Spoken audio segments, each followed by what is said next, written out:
केंद्रीय वाहतूक मंत्री नितीन गडकरी यांनी विधानसभा निवडणूक प्रचाराच्या दरम्यान ठाण्यात एका सभेमध्ये वॉटर टॅक्सी सेवेची घोषणा केली होती.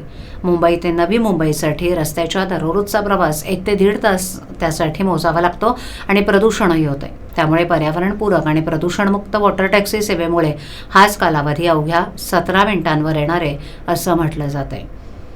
मुंबई ते नवी मुंबई या दरम्यानचा प्रवास भविष्यात गतिमान होणार आहे. मुंबईकरांच्या सेवेत लवकरच वॉटर टॅक्सी सेवा सुरू केली जाणार आहे.